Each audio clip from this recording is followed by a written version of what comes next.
and it hits me, oh my gosh, this is that triangle. You know, there's explanation for everything that occurred in the Rendlesham Forest incident that doesn't involve aliens at all. It was completely silent. It comes right over our heads. He saw a classic flying saucer, really, standing in the clearing. He turned over to my father and held his hand, and he looked in his eyes, and he said, "We're not alone."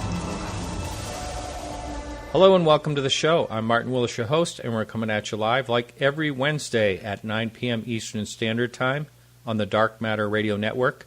If you're listening live, you want to join in our chat room at podcastufo.com. It's an easy sign-in. We have an amazing show for you this evening. Alejandro Rojas is coming right up from Open Minds with the UFO news. Our guest tonight is astrophysicist Jeffrey Bennett. And I had the pleasure of listening to him speak last year, and he's an amazing talent, and you're going to love him.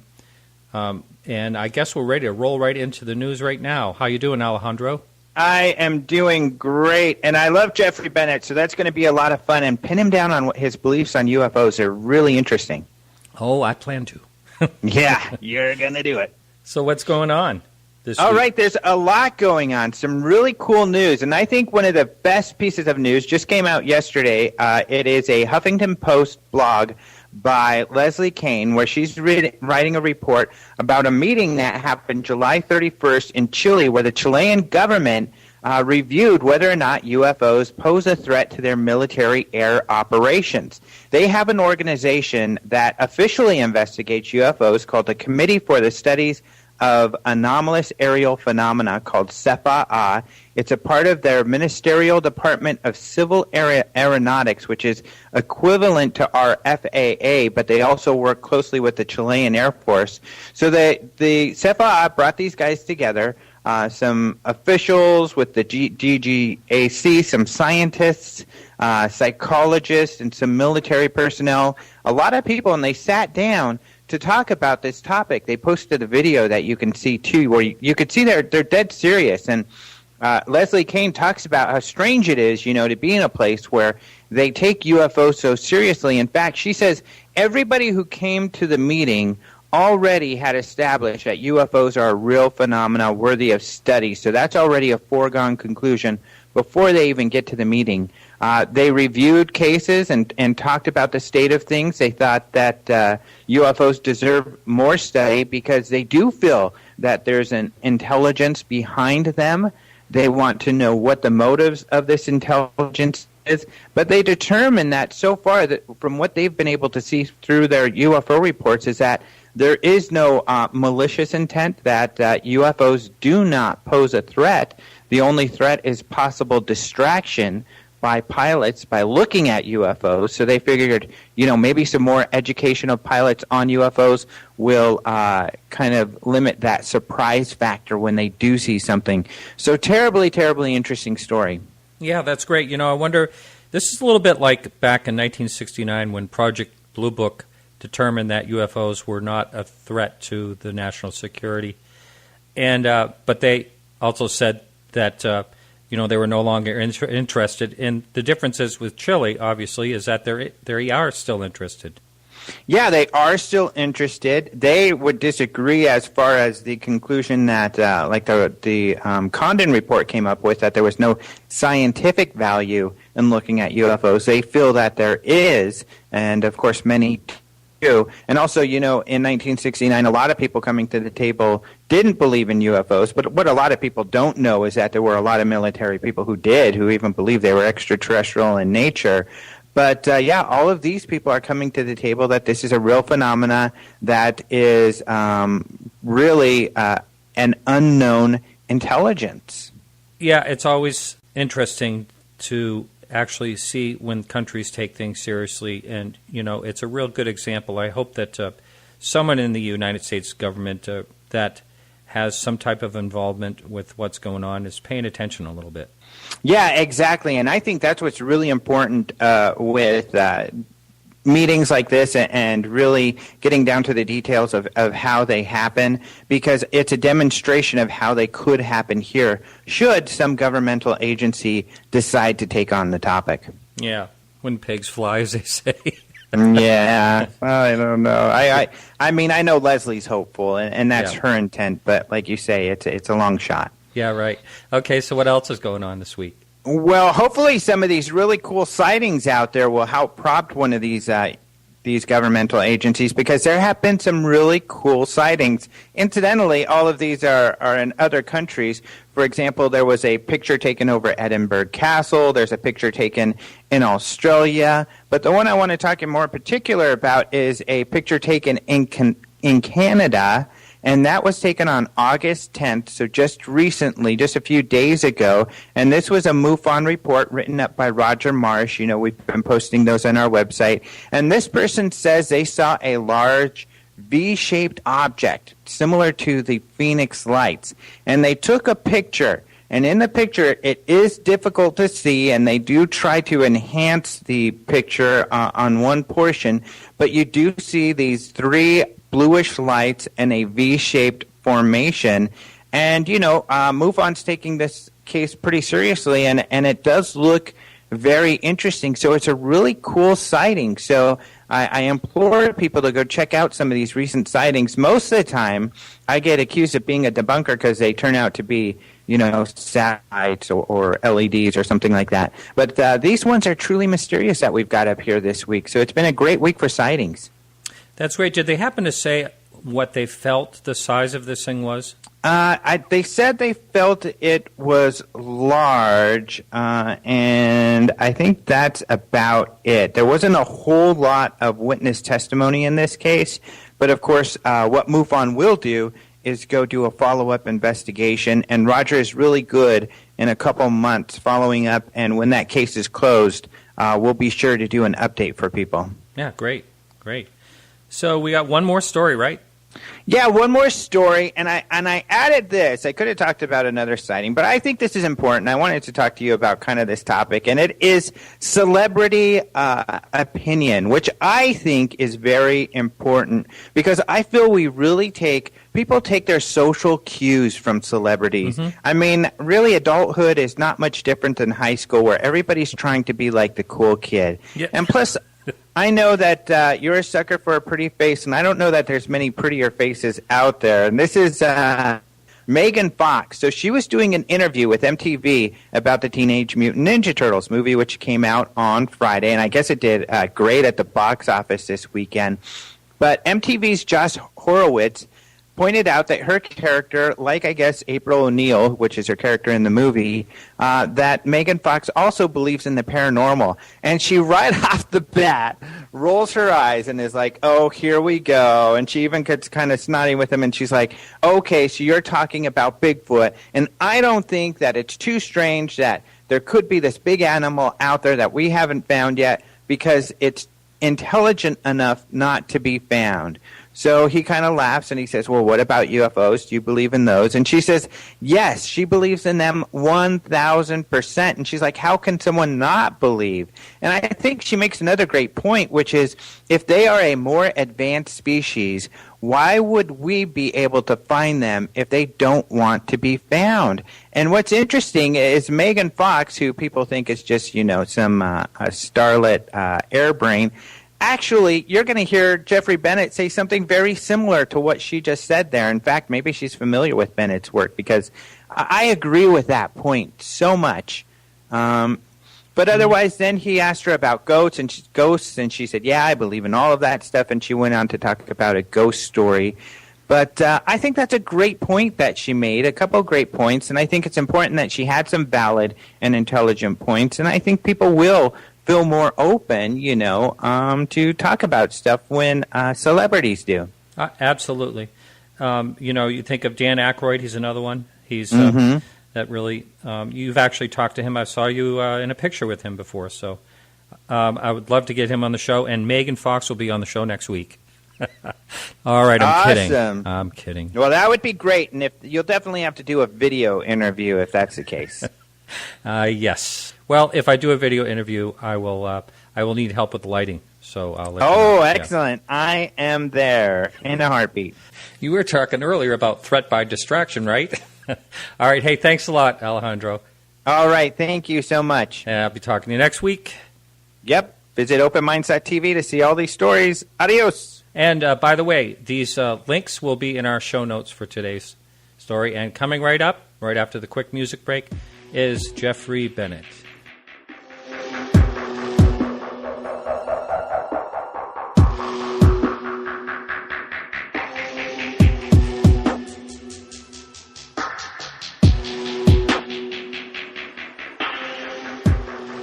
Jeffrey Bennett, how are you? Very good. Thanks for having me on here, Martin. Yes, I saw you talk down at the conference in North Carolina, and I was totally glued to the subject. I loved listening to you talk, and I was thrilled that you'd be on the show.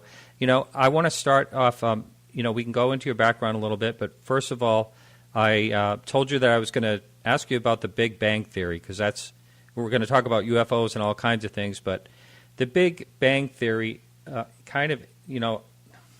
don't really have an opinion on it.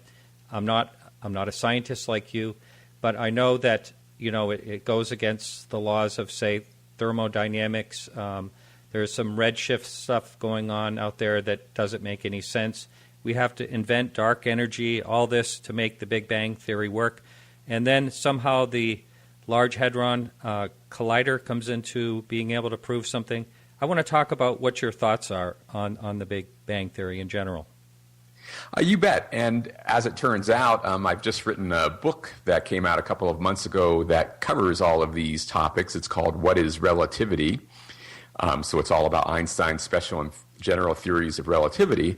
And the Big Bang actually comes almost directly out of Einstein's theory. And without going into the details right now, the basic idea is that according to relativity, which is the most well-tested theory in all of science, it's what makes your GPS work, for example. If relativity had even the slightest error, your GPS unit would get you lost. And relativity says that the universe has to be either expanding or contracting. It cannot be static. And Hubble, in 1929, discovered that the universe is expanding. So there you can see the basic idea coming out of relativity. It's got to be expanding or contracting. The evidence shows the universe is expanding. And the Big Bang emerges almost immediately from that fact. Because if the universe is expanding, that means it was smaller in the past. And therefore, if you run the expansion backwards, you're going to have to get to a point where it began, since once everything's on top of everything else, you can't be any smaller than that. So the Big Bang is in some ways a misnomer. It's not an explosion, despite the name. All it is it's the term that we use for the moment when the expansion started. And because of that, it doesn't actually violate any of the laws that we know of thermodynamics or anything else, because we're not trying to answer with this the question of what came before, because we're only tracing the expansion back to its beginning. What happened before the expansion started is something we know nothing about today. So, now, pardon me, in a nutshell, would you say the expansion is something out of nothing?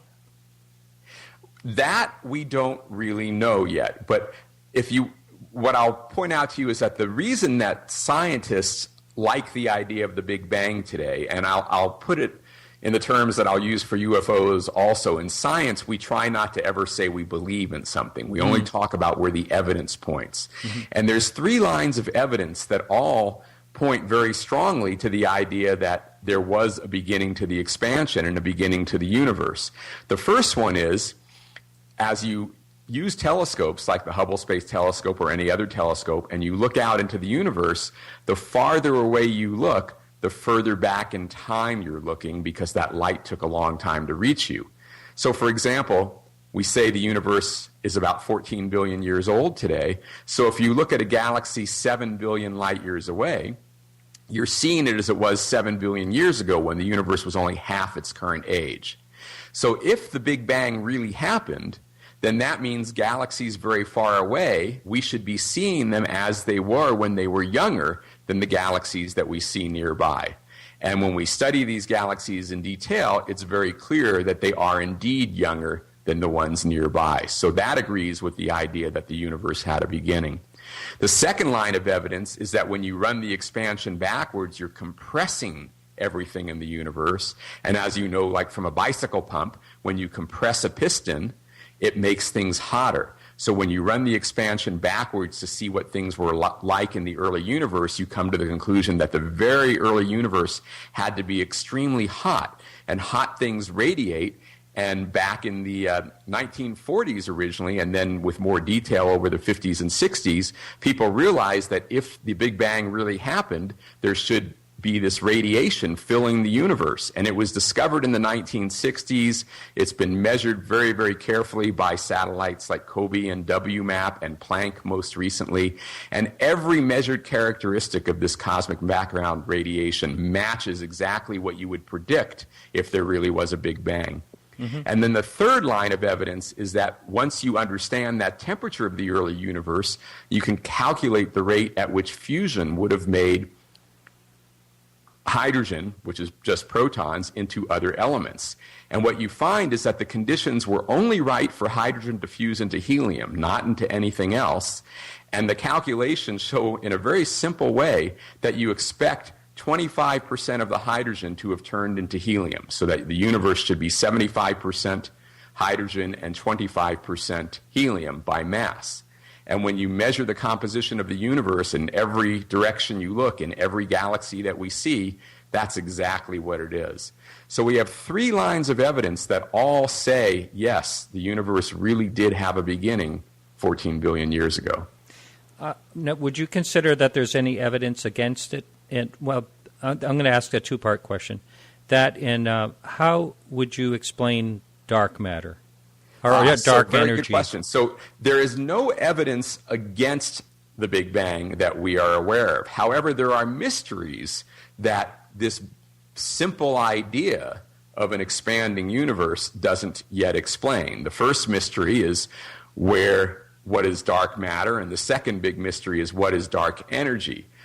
We can talk about those a little bit more if you want, but neither one of those actually changes the basic idea and the basic evidence. They just introduce new elements which we're going to have to explain in addition to the things that the Big Bang seems to explain already.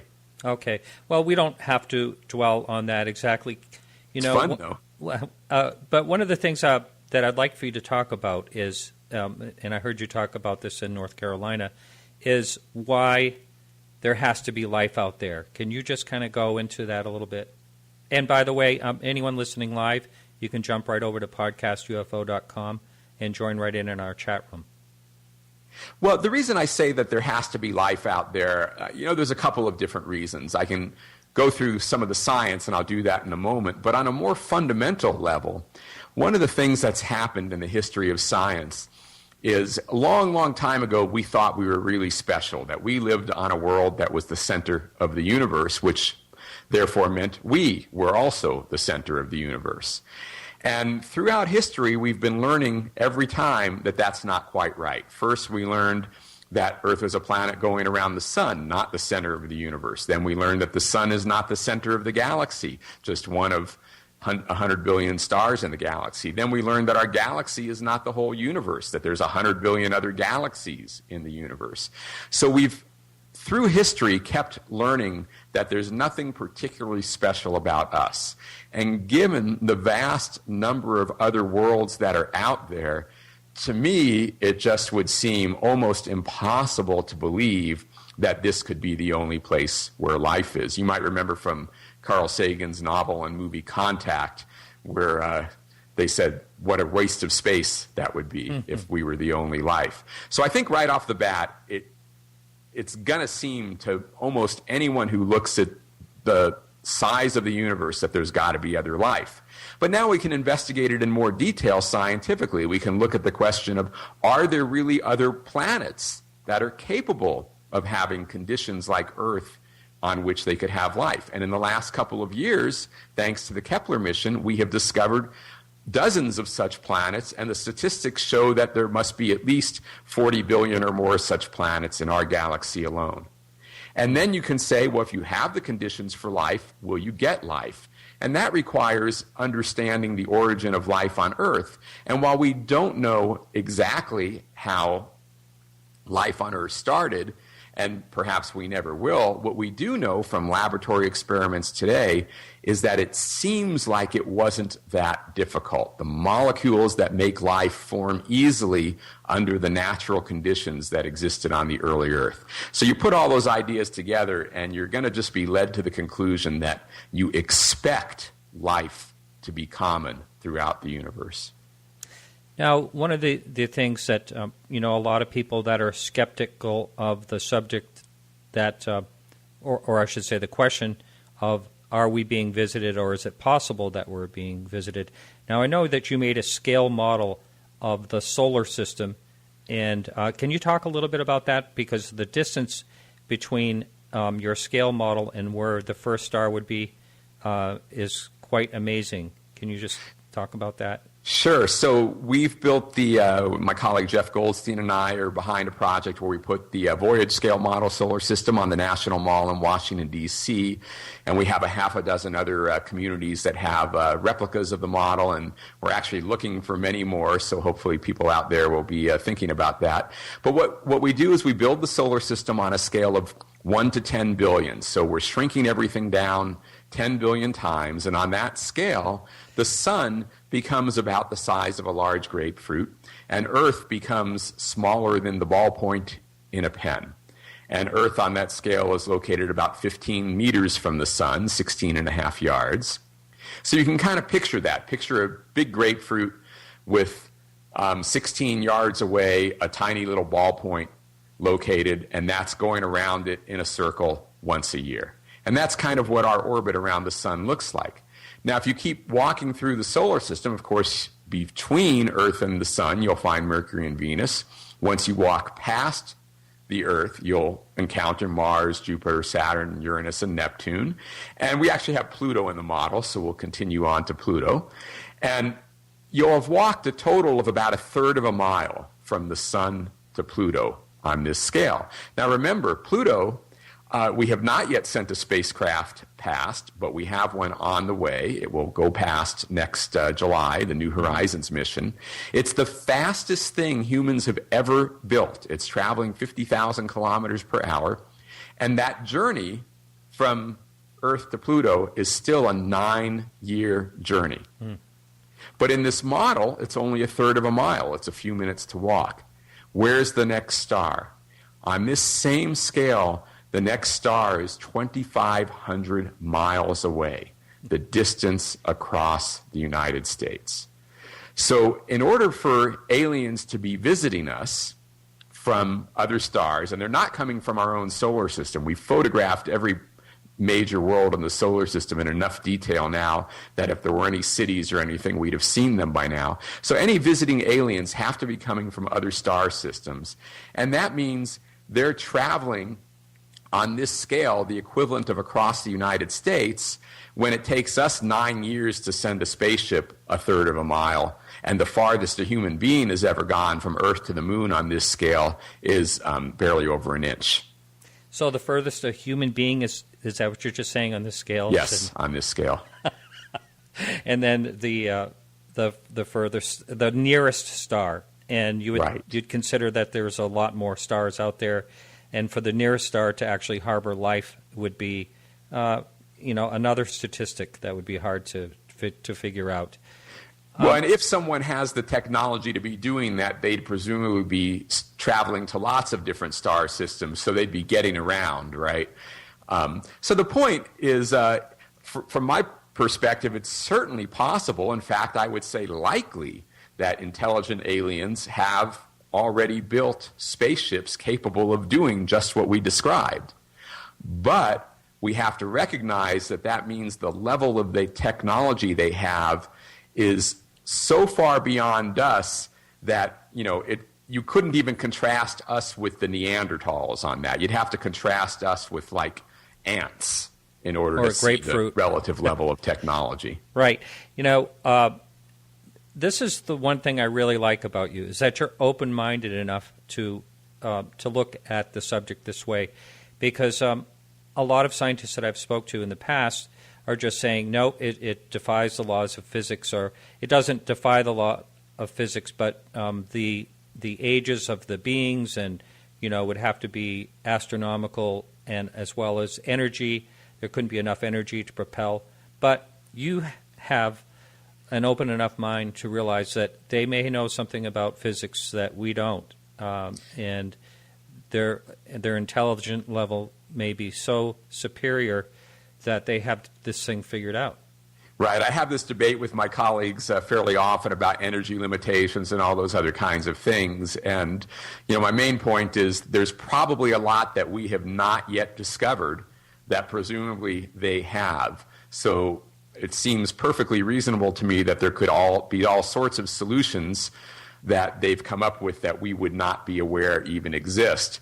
You go back 100 years ago and tell people that you're going to be able to talk over the telephone without any wires and from a little handheld device, and they would think you were crazy, right? Mm-hmm. Mm-hmm. Yeah, and one of the things I read in your bio basically is the thoughts of technology, where it's going, and how we're on the edge, or we can be on the edge fairly quickly as far as our civilization, wiping it out. It's a possibility. As our technology grows, we have to socially grow with it in order to stay intact. Can you talk a little bit about that? Sure, yeah. One of the reasons that the subtitle of my book, Beyond UFOs, is the search for extraterrestrial life and its astonishing implications to our future, is because this subject really does open up your mind to thinking about our place in what you might think of as a history of civilizations. And this is not a new idea. It's been around ever since Frank Drake wrote his equation initially 60 years ago. And it's very simple. When you start to think about how would we ever become a civilization that would travel among the stars, which if someone else is doing it means they've already successfully passed that point, you realize that it's a very difficult thing to achieve, not because the technology is impossible or anything like that, but because the very same technologies that will help us eventually go to the stars are the technologies that we can also use to destroy ourselves. And the real question, and you can see it in the news every day right now, is will we use the technology in a way that puts us back to the Stone Age before we use it in a way that takes us out to the stars? Wow, yeah. That's a profound statement and a real true one. When you are someone, wait a minute, we have a chat room, Jeffrey, and someone asked a question when we were talking all the way back about dark energy and dark matter, and I was just, I guess the question was, how do you explain the acceleration of the expansion? How do you explain that in general? Right. So that's a great question. So we have a name for what causes the acceleration of the expansion. That's what we call dark energy. But the truth is we have absolutely no idea what it is or how it works. So it is one of the greatest mysteries in science right now. What could it possibly be that's causing the universe's expansion to accelerate like that? We don't know. Whoever figures it out will get a Nobel Prize. That's right. Now, when you said you were more or less having discussions with colleagues. How do they feel about your stand on, say the UFO topic in general? Well, I would say the vast majority of them agree with me. They think that life is very, very likely, that intelligent life is very, very likely, that intelligent life, the place where you have the most philosophical questions is, do any civilizations survive this sort of bottleneck of history that we were just talking about? Mm-hmm. But if the answer is yes, then it's inevitable. I think most of them will agree that civilizations will expand and start to become star travelers. So I would say that the majority of my colleagues believe that there are spacefaring aliens out there. Wow, that's amazing. I never knew that. It seemed the more people I've talked to in the past have basically more or less said, the opposite of that. And like it was just plain impossible, and that they did not believe that we were ever visited. And myself, a lot of times you hear this ancient aliens things, and I I don't think it makes any difference if it was 2 million years ago that we were visited or last week, as far as timing goes with other civilizations. Right. I think, the main thing that I'll point out there is the vast majority of my colleagues, I think, will agree that they think it's likely that there are spacefaring aliens like that. However, they're all skeptical of any claims of evidence that we've seen them. And it's really basically for the reason we were talking about before, that when you think of the level of technology that they must have in order to be here, it's so great that, as Alejandro mentioned earlier on, if they don't want us to know, I don't think it's possible for us to know that they're here. And if they do want us to know, they can certainly tell us anytime they want. Absolutely.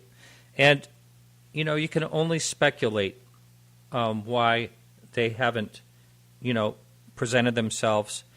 I'm going to ask you a real offbeat question, and because I really don't know what to believe about it, and I'm on the fence about it.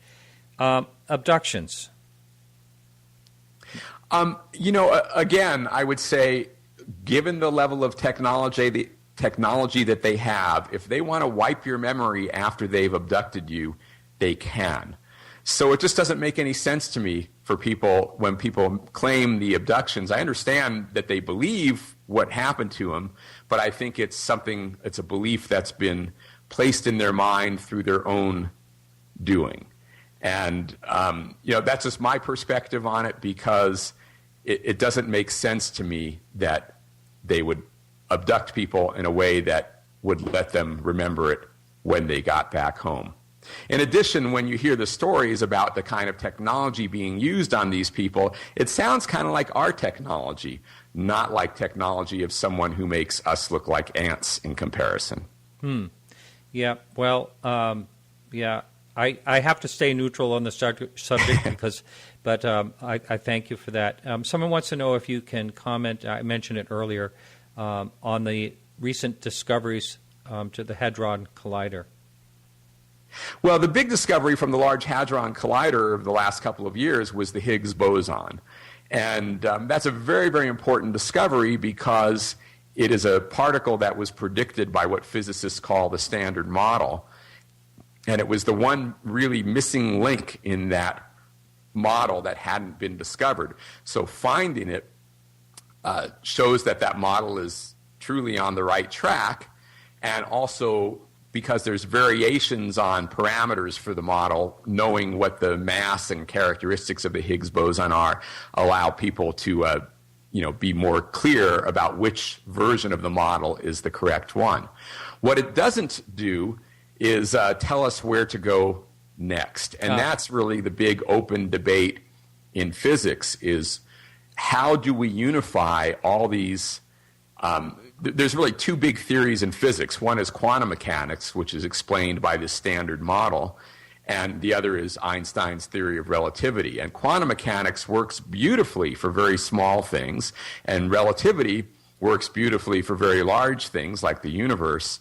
But the two of them give different answers under some very special circumstances, such as the singularity of a black hole. So we need to reconcile those two theories in order to go to the next step in physics. The theory of everything. So knowing the Higgs boson's real helps with the quantum mechanics aspect, but it doesn't tell us the next step. You wonder if there's particles that keep getting smaller and smaller too. I mean, that is a possibility.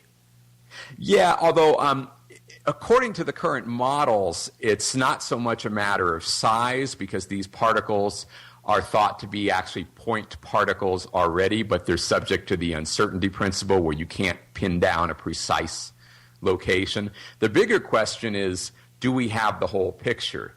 You may know that some of these ideas that go by names like superstrings and supersymmetry, imagine that tied up in the subatomic realm, there may be additional dimensions that we don't experience in our everyday life. And some models, 10 dimensions, all wrapped up into tiny little balls that we see as three-dimensional particles. So that's the place where the really interesting stuff is happening. The problem is, again, we just don't know where any of these hypotheses are going to lead, because the theorists haven't yet come up with ways to test these ideas in the laboratory. And without tests, they're still just speculation.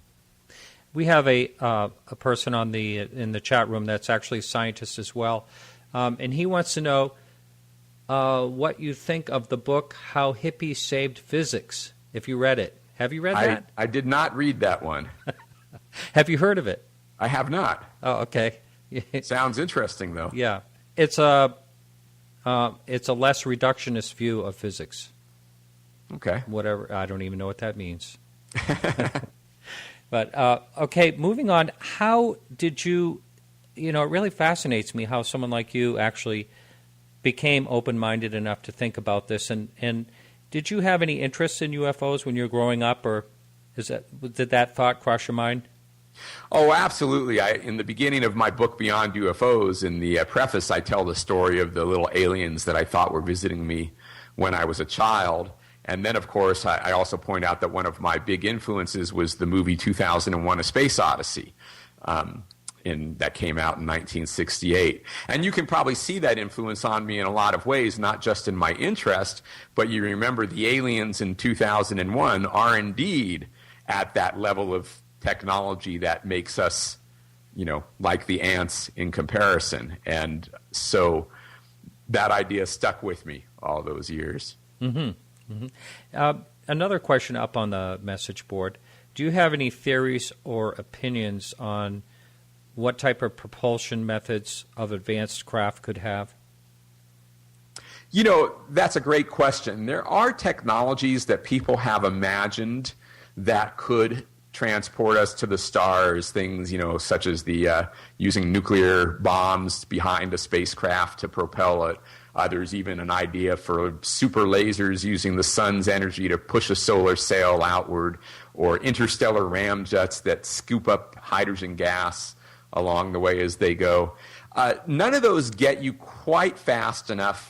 And, of course, every science fiction lover's dream is that we can get around the speed of light limitation by going through hyperspace or wormholes, as Carl Sagan used in the movie Contact. And those kinds of things are with technologies that we can make up names for them, like dilithium crystals, but we don't actually have any idea how they might work, or even if they're possible. Have you ever heard of the theory of bending space-time? Well, yes. So Einstein's general theory of relativity tells us that space-time is bent. It is curved, and it's curved by the masses within it. The question is, could we do that on demand to make it curved so that 2 points that we want to go between suddenly become close together in hyperspace, even though they're far away in physical space? And that's what Star Trek calls warp drive. It's kind of what Star Wars calls jumping into hyperspace. So the idea that something like that might be possible in principle is very real. It comes out of Einstein's theory, but whether it's actually achievable in practice is something we don't know. Right. Have you ever heard of the phrase that Ben Rich at Lockheed Skunk Works said, years ago that, or I think back in, I don't know, maybe 10 years ago or something like that, that they had the key to propel to the stars? Have you ever heard that? I have not heard that particular thing, but I would suspect he was probably talking about some of these spacecraft that are on the drawing board that could get us to the stars in reasonable amounts of time. Mm-hmm. A couple percent of the speed of light, you can get there and, to Alpha Centauri in 40, 50 years. I'm laughing because it's still a heck of a long time. And I think it is, but one of the things I like to point out is that, so round trip we're talking 80 to 100 years, and it's probably going to be hard to find volunteers for that right now. However, imagine that medicine extends our lifespans and we live to be 1,000 or a couple thousand years old. At that point, taking a trip that lasts 100 years might not seem like such a bad thing. Piece of cake, yeah. There was, and by the way, if someone did go there and back, the time change would be totally different by the time they got back here. as well? Not at those speeds. No, I see. you only start noticing that time dilation effect once you start to get to an appreciable fraction of the speed of light, say 50% or more, before it's going to really mean something to you. And so if you're just going a few percent the speed of light, it's going to take you 40 or 50 years each way, and the difference between your time and Earth time won't really be noticeable. It'll be there, but it won't be very big. Well, it sounds like we would probably easily beat the Voyager out there. I think I read somewhere that it's several 100,000 years by the time it'll hit the nearest star. Yeah, at Voyager's speed, it would take about 80 to 100,000 years to reach the nearest star, and it's not even going in the right direction. So Voyager won't encounter anything there's nothing along its path that we are aware of that we'll ever encounter, which, of course, is what made, if you remember, Star Trek I, right, with V'ger. Yes. That's what made that such an interesting movie, is because they used that fact when V'ger returned to Earth. That's right. They wanted to get rid of the carbon units, if I remember right. Right. Yeah, that was a good movie. Let me just pull up in the chat room I saw just a minute ago. Where do you think that science is going when it comes to looking at this subject of UFOs? Do you think that there's a possibility of, we talked earlier about Chile and places like that are taking it more seriously. Do you think that eventually, with all our discoveries, that we may take it more seriously? Well, scientists, one of the myths about scientists is that they always work on really hard stuff. Well, actually, what scientists do is they try to find easy stuff, right? That's natural human instinct. So when you're a scientist, you're looking for a problem that you might actually be able to solve in a few years. If it's a problem that you're never going to solve in your whole life, it's not really one that you're likely to be working on. For number one, there won't be any funding available, and nobody's going to support your research. And number two, you don't want to wait forever. You want to get some actual results. So scientists look for things that look for questions that they think they can actually answer in a reasonable amount of time. So today, what the scientists are doing is they've said the questions that we can answer are things about whether other Earth-like planets exist and the origin of life on Earth and what that might tell us about life elsewhere, and the nature of life and what that might tell us about life elsewhere. So those are the things where scientists are putting a great deal of effort. The difficulty with UFO research is that at the moment, it doesn't seem to have anything that you can really latch onto and think you're going to get a definitive answer in a few years. If that were to change, then yes, scientists would be all over it. Yes, well, you really explained it there, and I asked the senior astronomer of SETI, Dr. Seth Shostak, what type of evidence would he need to actually tip his hat to the fact that we're being visited. And he said that he'd need a wing in the Smithsonian full of evidence. Right. And Seth and I work together on our Life in the Universe textbook, so I know him well. Did the subject ever come up between you two? UFOs. Oh, we talk about it all the time. It's great fun. I'd like to be a fly on the wall there. On the message board we have, can you speculate advanced physics technologies with practical applications that we may see in the next 50 years or so? One of the things I like to remind people is that 50 years ago, nobody saw the internet coming. So I think any attempts to speculate even 50 years out are pretty hopelessly flawed. But we can speculate a few years and see what's on the horizon, but that's not really with the super advanced physics. We can get a few ideas. We know that there's been work being done on superconductors, so that might play a bigger role going into the future. But, beyond that, I'm pretty hesitant to try to make any predictions. Yeah, I can see that. Another question, the wave/particle duality has never been explained fully. Do you have anything to comment on that? Well, it depends on what you mean by explained. There's no question that it's real. We can see it happening before our eyes with very simple laboratory experiments. In terms of whether it could be explained, I like to go back to the famous debate between Niels Bohr and Albert Einstein, where Einstein was objecting to quantum mechanics and these ideas of wave-particle duality because they seem to inject probability into the universe instead of just deterministic, one thing leading to another. And Einstein said to Bohr that he didn't like it because, quote, God does not play dice. And Bohr's response was, stop telling God what to do. And so I think the question of explaining this is maybe more a matter of the human brain than nature. We know how nature behaves because we've seen it do this, and maybe the reason that it sounds weird to us is just a defect of our mental processes rather than anything that we should hope to put into our normal frame of reference. Mm-hmm. One of the things you brought up just a few minutes ago was the time element in researching. And I liken it also to, I'm going back to, again, talking about dark matter and dark energy. It seems like the time could go on and on and on to research that, yet people are involved in that, and they're actually, there's a lot of funding available for that, isn't there?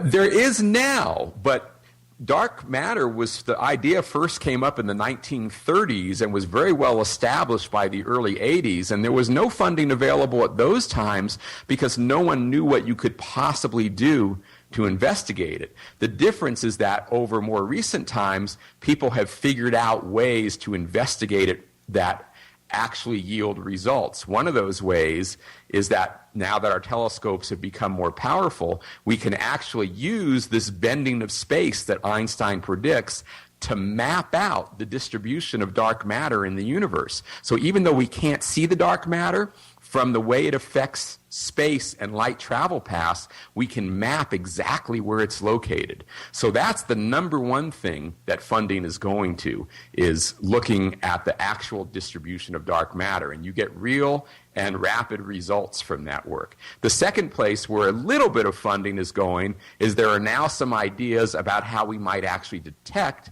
the particles that people think might be involved in dark matter, so there's funding to develop experiments that have a chance of detecting them. But you see, it was only because the technology and the theory reached the point where there was stuff that could actually be done on that short time scale that the funding became available. I see. Now, going back to the question someone posed earlier about the particle wave, he wanted me to be a little more specific in that, and it's the point is that observation of a phenomena changes the nature of matter. Does that make sense to you? Yes. Observation, it doesn't change the nature of the matter, but it does change the situation. So the idea, the wave-particle duality is just an outgrowth of the uncertainty principle. And the reason the uncertainty principle comes about is because, let's say, and I hope this won't get too technical, but let's say you want to locate an electron, an individual electron.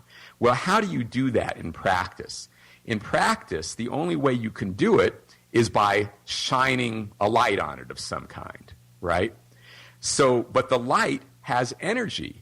And when you hit something with energy, you make it move. And so the origin of the uncertainty principle is the idea that if you try to locate something really precisely, you're going to need to use really high energy light. But if you do that, you're going to make it move to someplace else. So you change where the particle is located or the way that it's moving, its position or its momentum, when you try to observe it. So yes, the observer becomes part of the equation in this wave-particle duality. Okay. Now, another question up there, and I was thinking of something like this anyway. I was going to ask you what you thought about string theory. This question is, do you have any comments on the multiverse theory? Sure. So the multiverse, string theory, all of these ideas come out of these attempts to find a way to reconcile relativity and quantum mechanics, as we talked about a little bit earlier. When we call them theories, it kind of bothers me that scientists call them theories because we're kind of misusing the word theory, which we always complain about the public misusing, right? A theory is supposed to mean something that has been well tested and well verified already. These are really hypotheses, not theories. The reason they get called theories, incidentally, is because they're mathematical theories. But physically, in the real universe, there's no evidence yet that any of them are correct. And so the multiverse and string theory, they're basically right now speculations that are nice ideas. They make some sense. They're mathematically robust, meaning that they're self-consistent in their mathematics, and they might actually explain the universe. But until we have any actual evidence for them, they're still just speculation. And my own personal guess, and we can contrast this with what we started out with the Big Bang. The reason I think the Big Bang is really an idea that's on the right track is because we talked about those lines of evidence that are very clear and incontrovertible. It's hard to see how you could have anything else other than a beginning for the universe 14 billion years ago.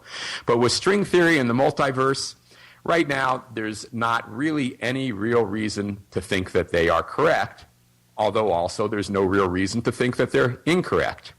Personally, I'm not a fan of the multiverse. I think that we will find, I hope that we will find that it is an incorrect idea. But right now we don't know. Do you think it's possible that going back to the Big Bang again, do you think it's possible that that could be a cycle? Certainly, and in a lot of ways that's what the multiverse is. It's the idea that you have big bangs going off all over the place, creating different universes, and then they either pop or collapse, and then new universes pop into existence. So the multiverse is an attempt, in a way, to make sense of all that. But again, there's no actual evidence for it at this point. And I have a problem with it because it introduces the multiverse basically tries to say the reason we have a universe that's so perfect for life is because there's infinite other universes that aren't, and obviously we're going to live in the one that is. and I don't like infinities, and that's why I'm not a fan of the multiverse. Now, according to what I've read in the past, it's possible that everything will just keep expanding till eventually everything just goes into particles, and is that sort of a correct statement? So the universe is expanding today.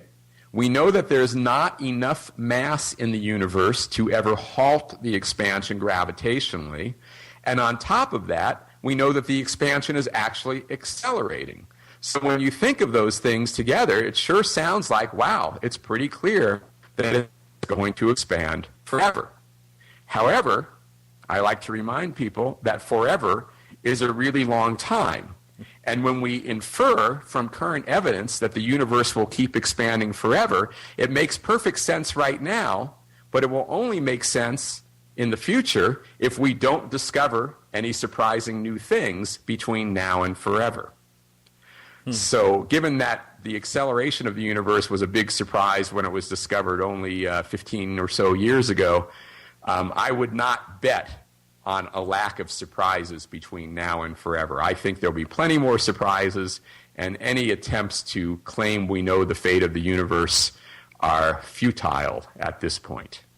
Well, you said just a few minutes ago that you're not a big fan of infinity, so does that mean that you don't believe that the universe goes on forever? And if you don't think it goes on forever, is there a wall? That's something that's really confusing to me. So in general relativity, the universe could wrap back around on itself. That's another allowed solution.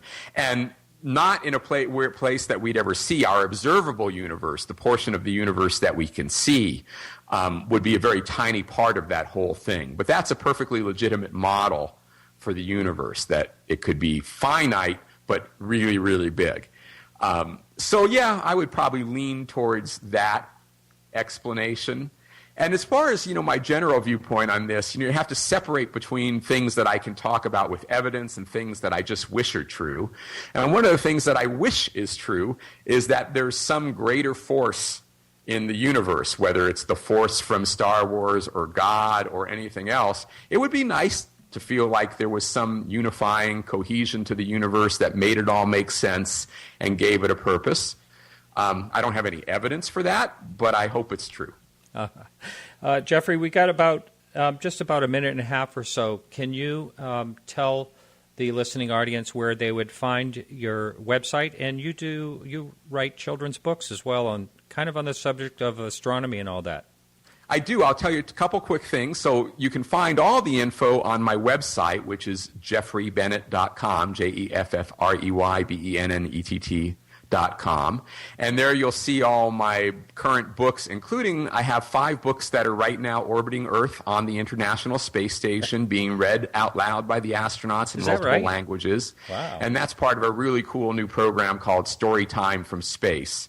And you can go to storytimefromspace.com, and you'll also find links on my website to that. And I especially hope that people will check out my books Beyond UFOs, which talks about the search for extraterrestrial life, and What is Relativity, which talks about Einstein's theory of relativity and the Big Bang and so on. Well, that's great. Well, you've been tremendous. I've really enjoyed having you on the show. Thank you very much. I enjoyed it too. Well, that's it for the show today. I should say tonight. If you missed any part of the show, you can catch it as a podcast and a whole bunch of other free podcasts on our website, which is podcastufo.com. You can also check out links to our news and our show notes, as well as joining in the conversation in our forums. And next week, our guest will be Denise David Williams. She is a film producer, and she is doing a documentary on the life of Dr. John Mack. This should be an interesting show next week. And I'd like to thank everyone for helping out with the show today. Our guest, of course, Jeffrey Bennett. Keith Rowland, who is a producer of the Dark Matter Radio Network.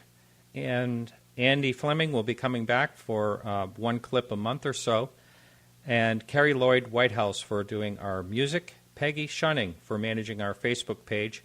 And remember, you can like us on Facebook for all the latest UFO news and astronomy news.